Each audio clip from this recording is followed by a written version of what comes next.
بسم اللہ الرحمن الرحیم۔ السلام علیکم۔ خوددار اونٹ، جو مائی کا لال بھی میرے جسم اور قد کاٹ کو دیکھے گا جان لے گا کہ میں بھی اپنی ماں کے بدن سے کل رات پیدا نہیں ہوا بلکہ تم سے بہت پہلے اس دنیا میں آیا ہوں۔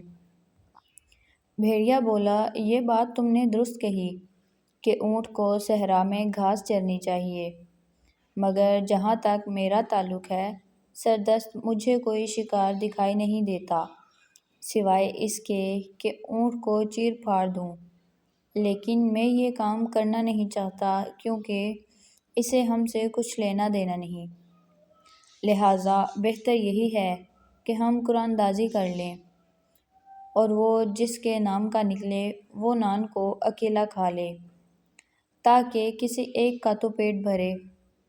پرانے وقتوں سے یہ کہاوت چلی آتی ہے کہ 100 اجڑے شہروں سے ایک آباد گاؤں بہتر۔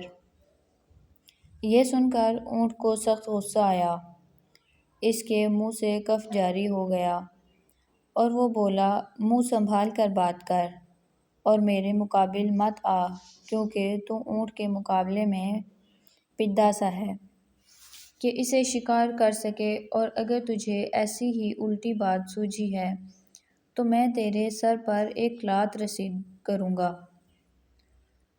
اور تو ڈھیر ہو جائے گا۔ میں تیرے منہ پر ایک تھپڑ دوں گا اور تو 70 قلعہ بازیاں کھا کر پہاڑ کی چوٹی سے زمین پر جا گرے گا۔ ایک بات تو یہ ہوئی، دوسرے یہ کہ میں قرآن اندازی کا بھی مخالف ہوں کیونکہ قرآن اندازی ایک اندھی شے ہے اور قرآن اندازی کے نتیجے میں حقدار کو اس کا حق نہیں ملتا۔ لگتا ہے کہ تو بد فطرتی اور مکاری پر اتر آیا ہے۔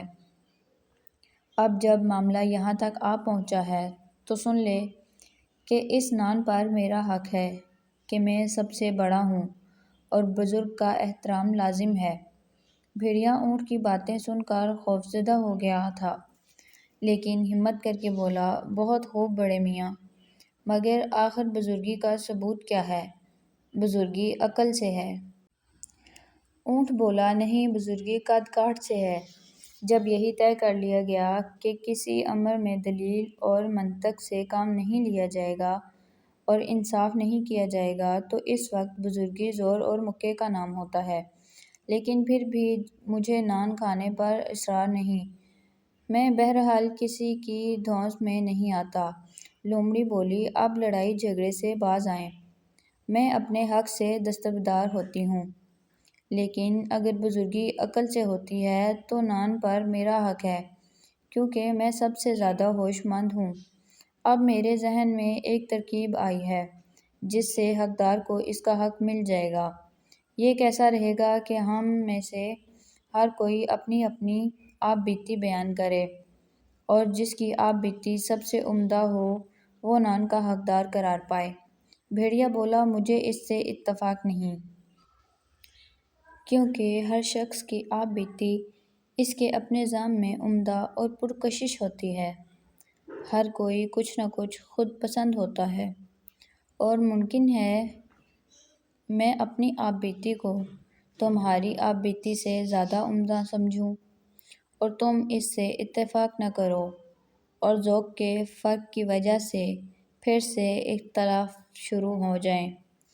بہتر یہی ہے کہ اونٹ کے قول پر عمل کریں اور کم عمری اور بزرگی کے احترام میں ہر کوئی اپنی اپنی تاریخ پیدائش بتائے اور جس کسی کی تاریخ پیدائش زیادہ پہلے کی ہو اور اس کی عمر زیادہ ہو وہ نان کا حقدار ٹھہرے۔ لومڑی بولی، تجویز تو عمدہ ہے۔ اونٹ نے بھی اس تجویز سے اتفاق کیا اور بولا، یا اللہ، تو شروع کریں۔ پہلے اپنی تاریخ پیدائش کون بتائے گا؟ لومڑی نے، جو مکاری میں مشہور ہے، تجویز پیش کی کہ سب سے پہلے بھیڑیا شروع کرے۔ اس نے دل میں سوچا کہ اس میں کیا برائی ہے کہ جو کچھ بھیڑیا کہے میں اس سے زیادہ عمر کی بات کروں۔ اور اونٹ کو بھی اپنی چکنی چپڑی باتوں سے فریب دوں اور بالآخر نان کی اکیلی حقدار ٹھہروں۔ اونٹ نے اس سے اتفاق کیا کہ سب سے پہلے بھیڑیا اپنی بات شروع کرے۔ تب بھیڑیا بولا، جیسا کہ میرے والد نے اپنی دعا کی کتاب کی جلد کے پیچھے لکھا ہے، میری ماں نے مجھے حضرت آدم کی خداوند کے ہاتھوں تخلیق سے 7 روز پہلے جنم دیا۔ یہ سن کر حیرت سے اونٹ کا منہ تو کھلے کا کھلا رہ گیا، مگر لومڑی نے بھیڑیے کی بات کو بہت آسان لیا اور کہا، ہاں ہاں، ٹھیک کہا۔ اس نے جب بھیڑیے کی ماں اسے جنم دے رہی تھی، میں نے شمع ہاتھ میں تھام رکھی تھی اور روشنی کا اہتمام کر رہی تھی۔ اس وقت میں 10 سال کی تھی۔ اونٹ نے جب یہ باتیں سنیں تو اسے اندازہ ہو گیا کہ اس کے ساتھی جھوٹ کی راہ پر چل پڑے ہیں اور اب اس کے لیے کہنے کو کچھ نہیں رہا۔